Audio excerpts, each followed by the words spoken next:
Everybody, what's up? Welcome back to my YouTube channel.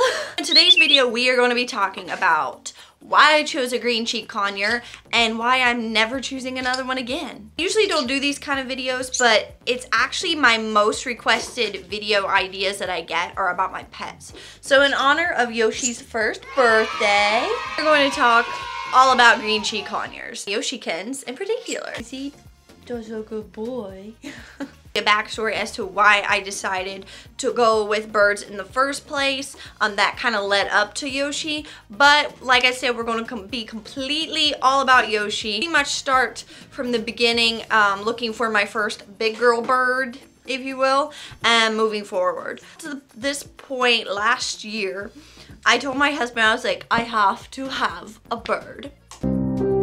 Showed me a picture of a sun conure. If you have experienced sun conures in any type of way, they are beautiful. I was just dead set on a sun conure because they were so freaking pretty. My husband's like, okay, hold up. Need to stop. Take some time to research on these birds because they may not fit our lifestyle, and found apparently that sun conures are very loud. The reason why sun conures are so loud is because they do a lot of calling, like in their natural habitat. They're trying to locate their mates or their flock or whatever, so obviously they have to be loud. I know there's exceptions to all the rules, but generally speaking, suns are loud. My husband was like, well, have you heard of green cheeks? And I was, of course, like, are they suns?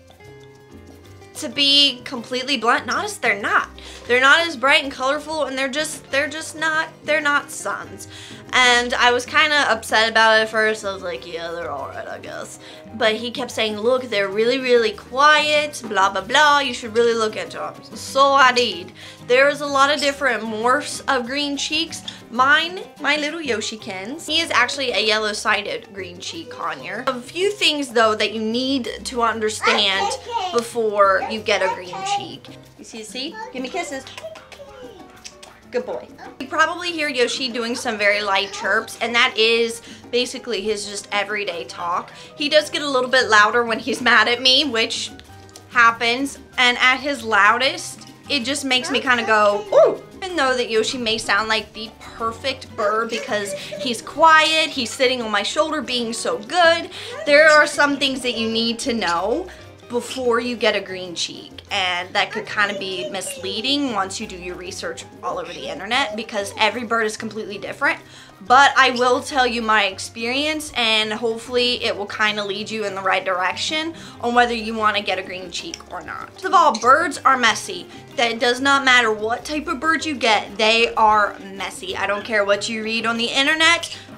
They are messy. Feed him a grape every morning. That's just part of our little routine. And I talk to him. I sit beside a cage and I drink coffee. You know, we just have our own little time together before we start the day. When I'm feeding him this grape, he will take bits and pieces and just kind of like suck the grape juice from it, I guess. And then he'll fling it across the room. And yes, the majority of my time, my coffee ends up grape flavored. Even though he's so tiny, he is messy. He also, when he eats his pellets, like, he has his cage right up against the corner of my living room, which again, if you're going to get a bird, you should definitely keep them in the busiest room of the house just because they always get this social interaction. They constantly see you and they get used to the natural noises in the house. When he's eating his pellets, he's got this weird thing going on where he likes to take a mouthful of pellets and bring them over to his water dish, dip them in the water, and then eat his pellets. He eats his pellets. He also flings it. Not a lot, and it's so funny because the majority of the time, when you watch him eat, you'll be sitting there going, does he eat any of that? Chew some of it up and fling the rest. My whole side of that door, that no one in my family uses that door. We don't use it as the entrance to our house. But it gets like a nice film of pellets over it that I have to wash every couple days or so. Otherwise, when people come over, they'll see pellets and grape all over that door. Keep in mind, no matter what bird you get, they're messy. Whether they're this size or a macaw size, their mother truckin' messy. I have two different types of birds. I've had different experiences with both, but with Yoshi in particular, he was very guarded at first, and I haven't had him for a full year, but it's taken at least a good solid 6 to 9 months to get him to this point. My husband bought him for me from a breeder in Florida, and I found him on birdbreeders.com. What happened was, this aviary had really good reviews. Yoshi's trying to eat my freckles. Positive experience with this aviary, but now that I've had a second bird, I've noticed because it was such a large aviary, I don't think Yoshi got that one-on-one time every day to where he was tame with other humans, if that makes sense. You have to think on a bird sense, they're a prey item to us. He sees us as predators, so we're asking these birds to do a very unnatural thing by making a bond and a connection with a predator. He can also be very nippy and bitey, and that's one thing that I didn't read online, which is weird. And I've learned more and more from having him and talking to bird owners out and about. When they talk about green cheeks, they're like, oh, they're nippy. Oh, they only bond to one person. Again, every bird is different, but yes, Yoshi is nippy and bitey. And yes, every other green cheek, including pineapples that I have seen in the pet store, are more nippy and bitey compared to the sun conure. She was definitely more guarded, and it took some time to get that bond. Basically, with this bond with Yoshi, it has taken a long time. His wings were clipped when he was shipped to me, and at the time I was like, why did they do that? I didn't want him to have his wings clipped. He needs to be able to fly around. And that's why you don't wear white shirts when you're playing with your bird. At the time I was like, my bird should be able to fly, he should be a bird.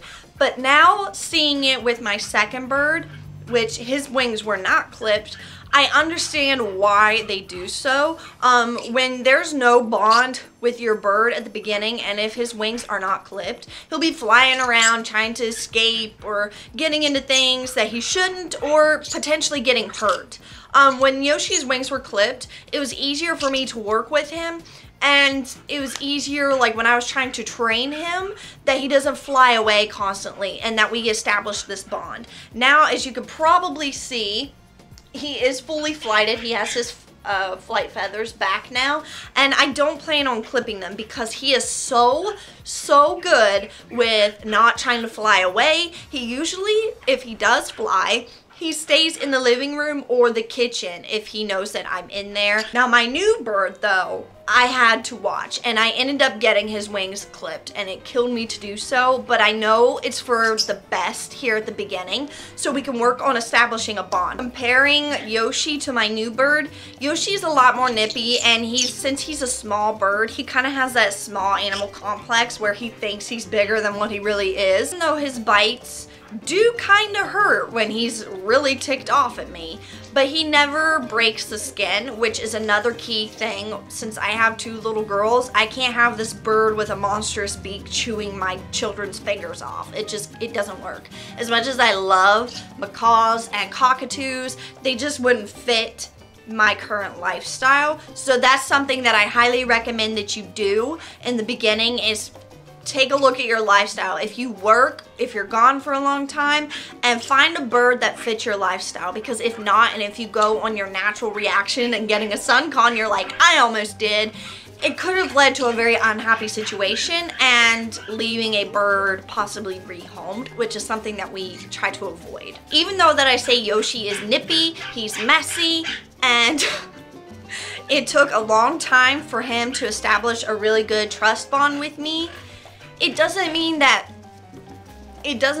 every green cheek is like that. You do need to consider that, and I don't mean to steer you away from green cheeks, but just keep in mind, like, if there is any of those cons necessarily that you see as cons and pretty much a deal breaker with you, don't get a green cheek. Don't. And even though he is a lot nippier, feistier, and a little bit of a meanie sometimes, I still love him, especially even though my other bird is so far super nice and super kind. I love them both for different reasons. Even though that I love Yoshi so much, I don't want another green cheek. Possibly a pineapple, or possibly like one of the ones that have like a lot of red on their chest. Don't want another green cheek. There are so many different types of bird species out there. I think it would be interesting to have different experiences. My new bird is a lot kinder, doesn't bite as much. That does not mean I love him more than Yoshi. I love them both equally, but for different reasons. I love Yoshi's feisty personality and how basically he acts bigger than what he is when he sees another animal that he just was like, no. And I think it's hilarious. As you can see, Yoshi trusts me. Yoshi loves me. He's always like grooming me and stuff. But it took a lot of work and it took a lot of patience. I love birds and I'm willing to put forth that effort. If you're not, then don't get a bird. Now, he does really good with the rest of my family. Like, I've had a few people tell me that green cheeks usually just bond with one person, but on the internet I've read a ton that they're a flock animal. They'll do great with the rest of your family, and that's one of the reasons why we chose a green cheek. Between them being quiet, they're very family oriented. That's why we went with them. Actually, in the very beginning, he loved to be on my husband more so than me. And I'm the one that takes care of him the most. I'm the one that cleans his cage. I'm the one that works with them. And now, more so, the longer that it's been, he's seen that and he's like, oh, this chick takes care of me. I'm gonna like her more. And he does go to me more. He flies to me more. If me and my husband are both walking away at the same time, he generally flies to me first because we established that bond there. Plus, my husband is at work all day, so he doesn't get to interact with Yoshi as much as I do. But he does love my husband. He'll ride around on his head all the time, on his shoulder. He'll cuddle with him and rub his face up against his little tiny beard hairs. Like, he loves my husband. He loves sharing a popsicle with my toddler, even though my toddler's not too fond of that sometimes. My other daughter, he loves to hide in her long blonde hair, and she loves the attention that she gets when we're at a pet store. She automatically is like, can Yoshi ride on my shoulder? She loves that attention, and people always look at her like, is that a bird on your shoulder? So that's really cool to see too. I love Yoshi. I don't want another green cheek because I want different experiences with different types of birds, because even though Yoshi fits my lifestyle completely, there are other birds that are like that too. You just gotta find the right one that fits you, your lifestyle, and what you're willing to put up with. If you don't like a nippy bird, look more the other way than a green cheek. It doesn't bother me. I still love him, but again, I'm willing to put up with it more. And again, not every green cheek's like that. You just gotta find one that works for you. And my other bird, as you could probably tell, he's not nippy, but he, all the time. But I will be making a video very shortly with him. I just need to get him used to me a little bit more. He's still new, so I'd like to establish some trust there before I have him in a video and put a camera in his face. Yoshi is used to it, and he loves the attention that he gets, right? I hope I covered everything when it comes.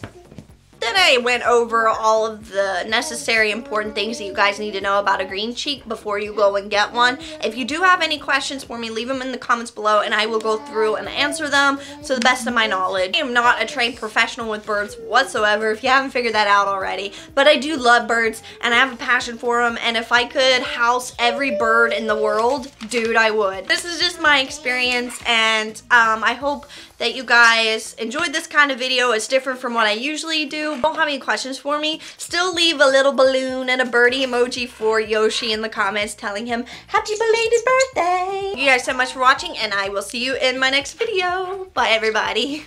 You say bye? Ah! You can give me kisses. Mwah. Good boy. Teeth. This is also something that can happen with a green cheek.